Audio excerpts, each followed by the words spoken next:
Olá, eu me chamo Matheus e na aula de hoje a gente vai abordar o tema de boas práticas no uso de APIs.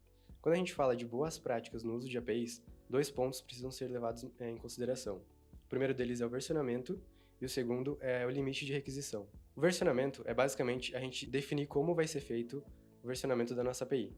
Então, existem algumas formas de fazer esse versionamento. Uma delas está na imagem que vocês podem observar aí, que é o versionamento na URL. Então, a gente vai ter o domínio da API ali, barra o nome da API, a versão, seguida do recurso. Então, por exemplo, eu vou ter um recurso de usuários, antes do recurso eu vou ter a versão dessa API. Então, eu posso colocar V1, V2, assim como está no exemplo que vocês conseguem observar aí. Esse tipo de versionamento é um dos mais comuns, mas além dele, existe o versionamento através dos cabeçalhos HTTP. Então, lá dentro do accept, na requisição HTTP, a gente consegue também definir a versão da nossa API. A diferença dos dois, primeiramente, é a parte visual, né? Quando a gente define a versão pela URL, a gente acaba poluindo ela de certa forma, porque a gente vai ter alterações, então a gente vai ter V1, V2, V3, e você colocar essas versões na sua URL, dependendo do seu contexto, pode ficar um pouco ruim, por conta dessa questão da visibilidade dela. E a vantagem de você colocar no cabeçalho, por exemplo, é que o versionamento vai ficar muito mais simples de fazer quando o usuário tiver que usar novamente aquela API. Ele não vai precisar mudar, por exemplo, a URL dele para poder fazer essa utilização da API. Ainda sobre versionamento, a gente tem um padrão que é muito interessante de se observar, que é o padrão Senver, que é o versionamento semântico. Ele consiste basicamente em definir 3 números para você definir a versão da sua API, né? Por exemplo, 1.1.1, onde cada um desses números representa uma mudança diferente na nossa API ou na nossa aplicação. O primeiro número seria um major.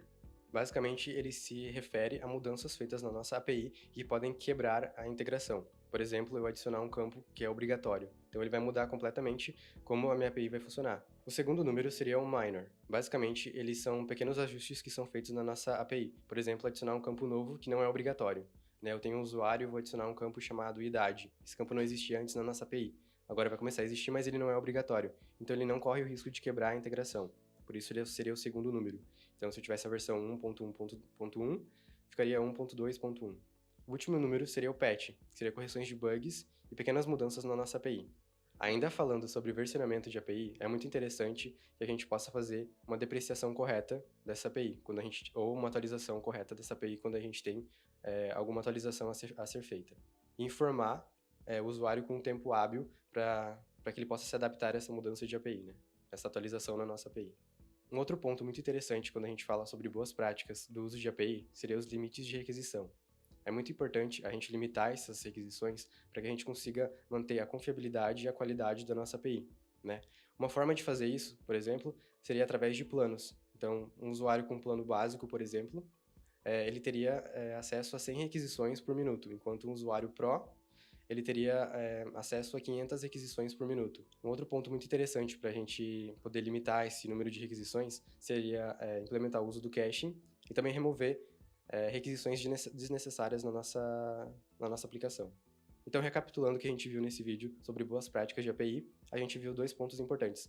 O versionamento, como fazer, né, as formas de fazer e os padrões que a gente pode seguir, e os limites de requisições. Então, obrigado por assistir até aqui e até o próximo vídeo.